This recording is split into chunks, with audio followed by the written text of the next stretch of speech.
오늘 우리 함께 읽을 기록된 하나님 말씀은 디모데전서, 신약의 말씀 디모데전서 제6장 6에서 19절까지의 말씀입니다.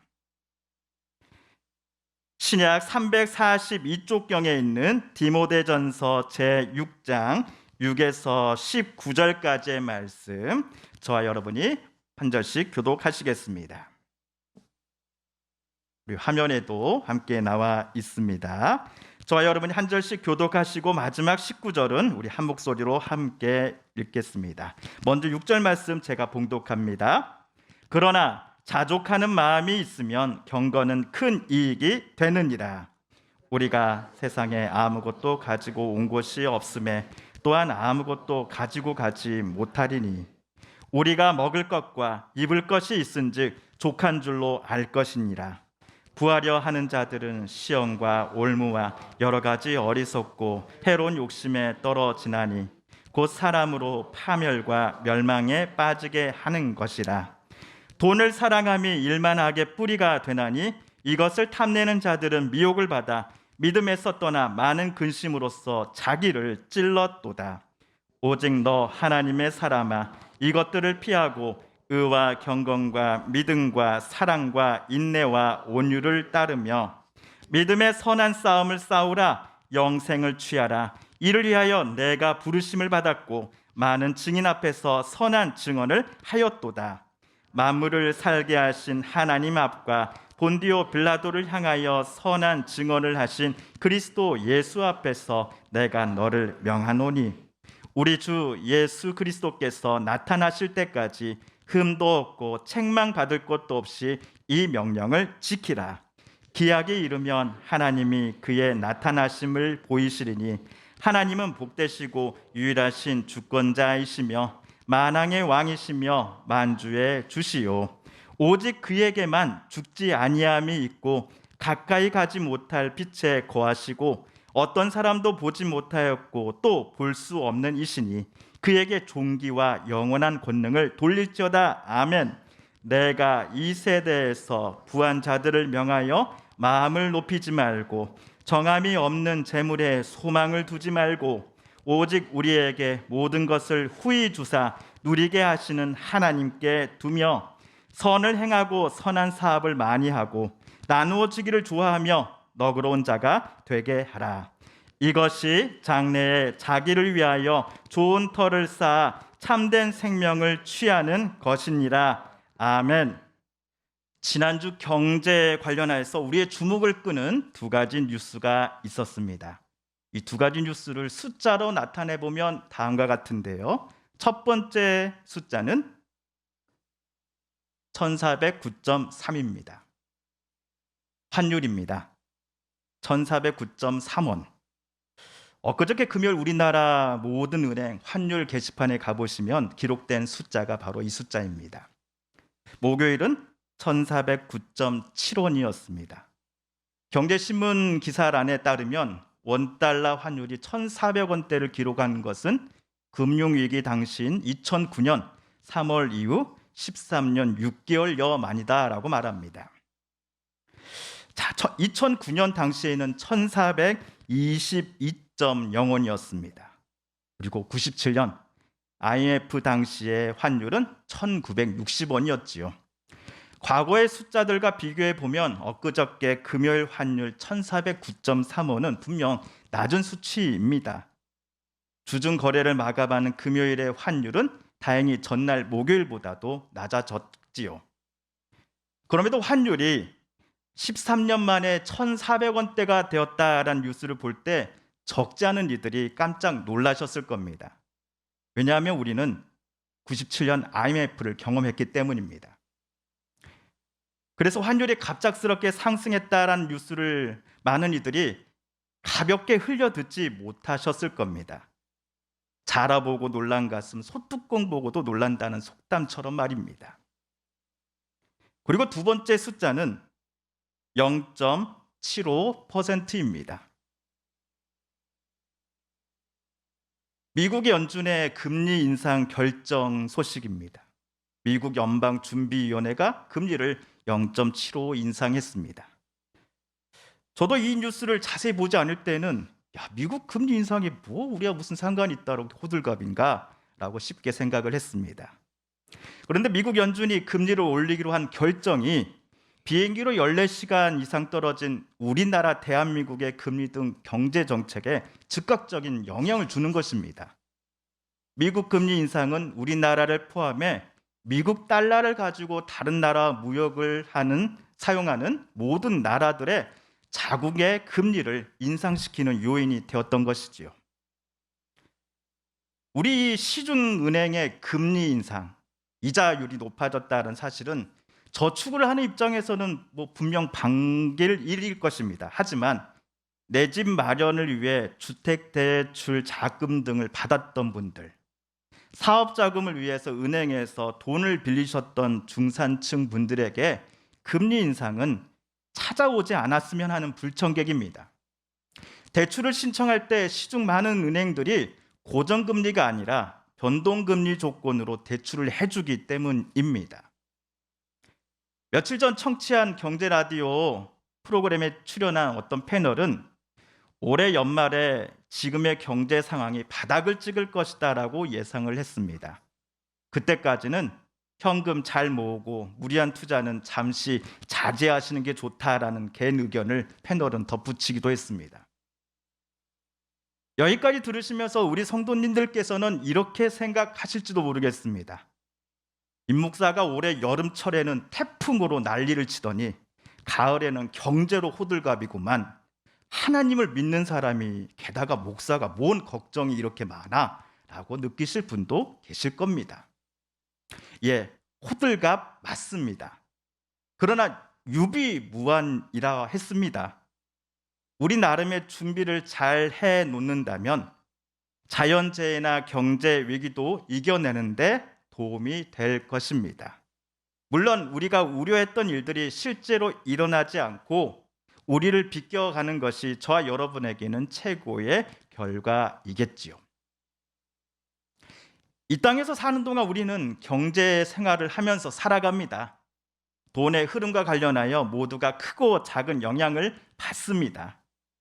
예수님을 그리스도로 고백하면서 하나님의 자녀로 살아가길 기뻐하는 우리 그리스도인이라고 하여서 경제 생활에 무관한 사람은 아무도 없습니다.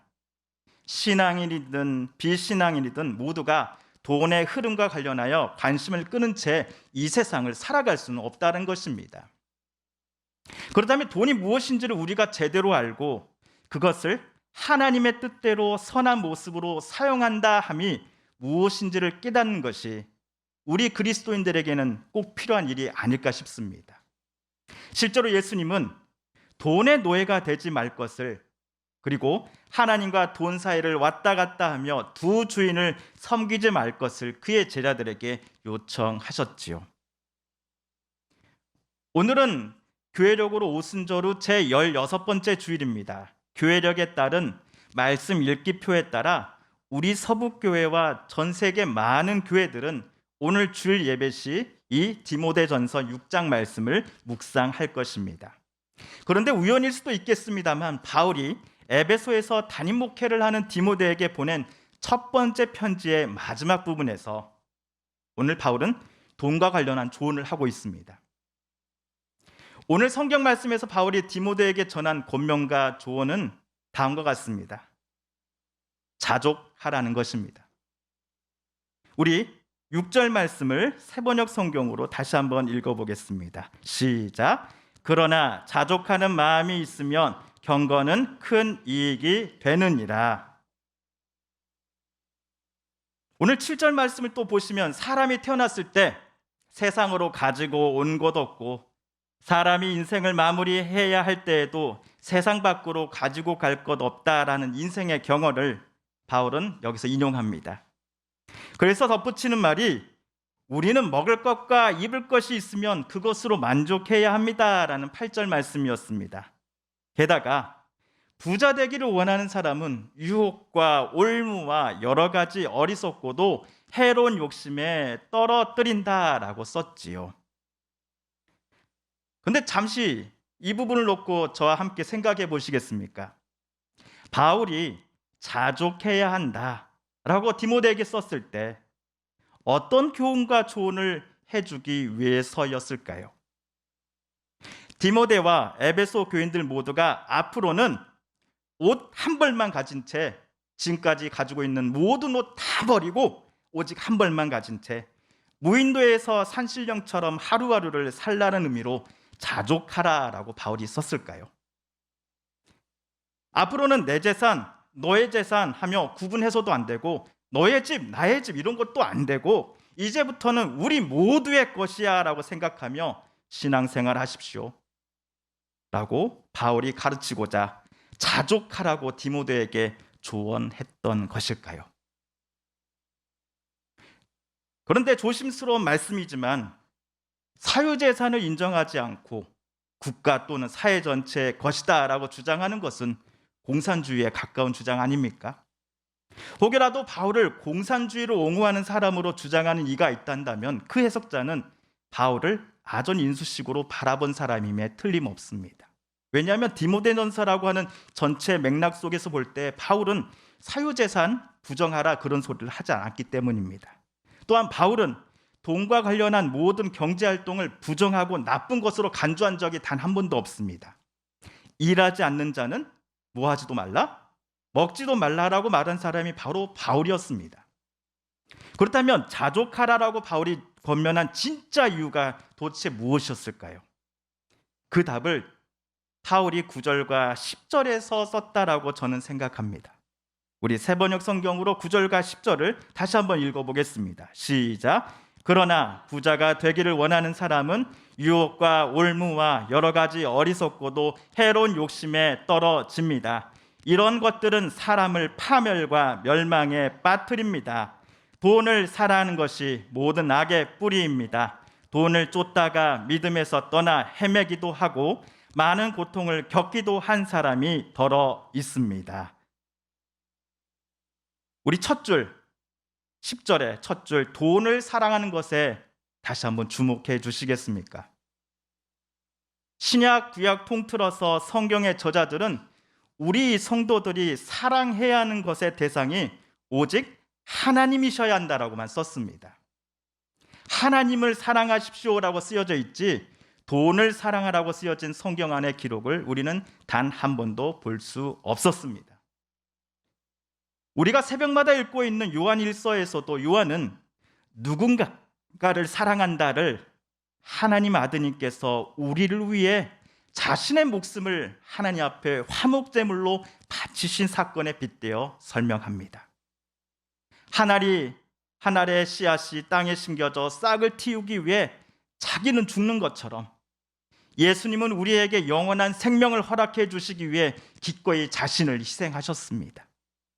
이에 요한은 예수님을 구주로 고백하는 이들이 이러한 주님의 희생과 사랑을 본받아야 한다라고 외칩니다. 주님을 닮아가는 삶이란 하나님을 온 마음 다해 사랑하는 것이요, 그리고 내 이웃을 내 몸처럼 사랑하는 것이기 때문입니다. 그런데 오늘 디모데전서 6장 10절로 되돌아보면 사랑함의 대상이 돈이라고 되어 있습니다. 돈을 사랑함은 사람들 안에 생명을 싹 틔우는 것이 아니라 온갖 악의 뿌리로 변할 것입니다. 돈을 쫓고 탐내는 사람들은 미혹을 받아 믿음에서 떠날 것입니다. 돈에 대한 욕심이 수많은 근심으로 바뀌어 그 사람들을 그리고 자기 자신을 가시처럼 찌를 것입니다. 새번역 성경 17절은 이렇게 번역합니다. 그대는 이 세상의 부자들에게 명령하여 교만해지지도 말고 덧없는 재물에 소망을 두지도 말고 오직 우리에게 모든 것을 풍성히 주셔서 즐기게 하시는 하나님께 소망을 두라라고 하십시오. 그러므로 자족하라, 지금 있는 것에 만족하며 살아라 라는 오늘 바울의 조언은 인생의 모든 목표와 중심이 오로지 돈에 맞춰져 있는 사람들을 향한 것입니다. 디모데가 목회를 담당하고 있는 에베소 교회 안에는 지금 가지고 있는 동산, 부동산으로도 여유 있게 먹고 살 수 있는 사람들임에도 아직도 돈 때문에 목말라하며 그것들의 인생의 소망을 찾는 몇몇 사람들이 남아 있었던 것입니다. 그들은 두 주인을 섬기는 셈입니다. 그래서 바울은 하나님을 믿는다 하면서 여전히 돈에 목말라 하는 그 에베소 성도들을 향하여서 지금 가진 것에 만족하며 살라는 가르침을 전해줄 것을 디모데에게 부탁했던 것이죠. 토요일만 되면은 전화 한 통이 울립니다. 받아보면 제 친구입니다. 야, 임 목사, 번호 좀 알려주라 라는 전화입니다. 토요일에 번호라 무엇일까요? 로또 예상 번호를 저보고 알려달라는 겁니다. 친구가 목사니 그래도 기도발이 있어서 하나님 앞에 기도하면 로또 번호 당첨되지 않겠냐는 마음으로 한 번, 두 번도 아니고 여러 번을 매주마다 전화가 옵니다. 저는 하도 나중엔 귀찮아서 6개의 번호를 자동으로 뽑아주는 컴퓨터 프로그램을 자체 개발했습니다. 그 프로그램이 만들어주는 번호를 전화가 올 때마다 그 친구에게 전해 주었습니다. 그런데 단 한 번도 제가 준 번호로 당첨이 된 적이 없었습니다. 그래서인지 요즘은 제게 번호 달라는 부탁을 그 친구가 하지 않습니다. 코로나19 상황이 3년째입니다. 코로나19는 우리 삶의 많은 부분들을 힘들게 했습니다. 특별히 경제적인 부분에서 많은 서민들, 중소기업, 소상공인분들이 큰 타격을 받았습니다. 로또 번호를 토요일만 되면 전화해서는 제게 달라고 전화하는 그 친구도 프리랜서인데 코로나19를 피해갈 수 없었습니다. 이에 비하면 실내외 마스크를 써야 하는 우리의 불편함은 아무것도 아니겠지요. 심한 경우 정말 하루 먹고 하루 살기도 너무나 힘든 분들이 계십니다. 그들에게는 먹여 살려야 할 처자식들이 있습니다. 그리고 직장 안 부하 직원들이 있습니다. 그런데 이분들에게 자족하십시오, 지금 상황에 만족하며 사십시오라고 조언하며 설교하는 것이 과연 합당한 일입니까? 이렇게 설교하시며 결론을 맺으시는 목사님들이 정작 자기 일에 욕심내고 은퇴 후에는 교회로부터 얼마 받아야 한다라고 실랑이를 벌이시는 이유는 과연 무엇입니까? 왜 교회와 교회의 재산의 주인이 마치 담임 목사 본인 혼자만의 것이라고 생각하는 듯한 결정과 행동을 서슴지 않고 행하는 것입니까? 혹여라도 오늘 본문을 가지고서 지하 단칸방에 살고 있는 분들이 지하층에서 1층으로, 1층에서 2층으로 지금보다는 조금 더 넓은 평수로 이사하고 싶은 계획을 품은 성도들을 향해서 욕심 버리고 자족하십시오라고 교회는 설교하거나 가르쳐서는 안 됩니다. 이런 설교와 가르침은 오늘 본문을 잘못 해석한 것이기 때문입니다. 바울이 지금 염두에 두고 있는 이들은 돈으로서 남을 평가하고 무시하는 사람들입니다. 돈을 많이 가진 자 앞에서는 굽신거리고 돈이 없는 사람 앞에서 온갖 갑질을 해대는 사람들입니다. 지금 가진 부, 재산, 그리고 돈이 하나님께서 잠시 그에게 맡겨주신 것임을 잊어버린 사람들입니다. 하나님은 그것들을 많이 가지고 있는 사람들이 남들에게 선을 행하고 선한 사업을 많이 하고 어려운 이들을 보면 나눠주기를 좋아하는 사람이 될 것을 원하십니다. 오늘 바울은 신앙이든지 비신앙인이든지 모두가 인생의 소망을 하나님께만 두라고 부탁했습니다. 예수님의 말씀에 빗대어 오늘의 바울의 말을 다시 써본다면 저와 여러분은 이 땅이 아닌 바로 하늘의 보화를 쌓는 사람이 되어야 합니다. 하지만 자족하지 못한 사람들은 지금보다 더 많이 가지려고 합니다. 욕심과 욕망을 절제하지 못하고 오히려 그것들에 붙잡힌 삶을 살기에 생명을 창조하시는 하나님과는 대척점에, 정반대점에 그들은 서 있습니다. 돈 때문에 사람을 착취하고 돈 때문에 사람에게 지울 수 없는 상처를 주기도 합니다. 우리 역사를 볼 때 누군가는 나라와 백성을 살리기 위해 자기가 가진 전 재산을 사용한 반면 어떤 이는 돈 때문에 나라를 남에게 팔아먹었습니다. 오늘 바울의 권면에 따라 목사로서 저는 우리 성도님들 모든 분들이 돈에 있어서 전부 부자가 되셨으면 좋겠습니다라는 기도를 하나님 앞에 기도드리고 싶습니다. 마음만이 부자라고 보통 이야기하잖아요. 아니라 거기 더하기 동산, 부동산에 있어서도 여러분 부자가 되셨으면 좋겠습니다. 물론 우리 모두가 똑같이 10억 부자, 100억 소유의 부자들, 이런 사람들이 똑같이 될 수는 없을 것입니다. 그러나 세상 말로 똥구멍이 찢어지는 듯한 가난으로부터 벗어나 앞으로는 먹고 살 걱정은 더 이상 하지 않으셔도 되는 경제적인 여유로움을 우리 성도님들 모두가 누리셨으면 좋겠습니다. 우리는 하나님의 자녀이니 정직하게 일하면서 땀 흘린 노동의 대가가 정당하게 보상받기를 소망합니다. 그러시려면 더더욱 우리 성도님들 건강하셔야 되겠죠. 이를 위해서도 목사인 저는 건강을 위해서 또한 기도하겠습니다. 여기에 덧붙여 하나님을 믿는 우리들은 멋진 부자, 존경받는 부자가 되어야 합니다. 오늘 읽은 말씀처럼 우리 믿는 이들의 소망이 이 땅이 아니라 하나님께 있으니 내가 가진 부와 재산을 하나님이 기뻐하실 만한 일들을 위해 기쁘게 사용하는 우리 그리스도인이 되어야 할 것입니다. 오늘 말씀 11절, 12절을 세 번역으로 다시 읽으며 오늘 말씀 묵상을 마치겠습니다. 시작. 하나님의 사람이여, 그대는 이 악한 것들을 피하십시오. 의와 경건과 믿음과 사랑과 인내와 온유를 쫓으십시오. 믿음의 선한 싸움을 싸우십시오. 영생을 얻으십시오.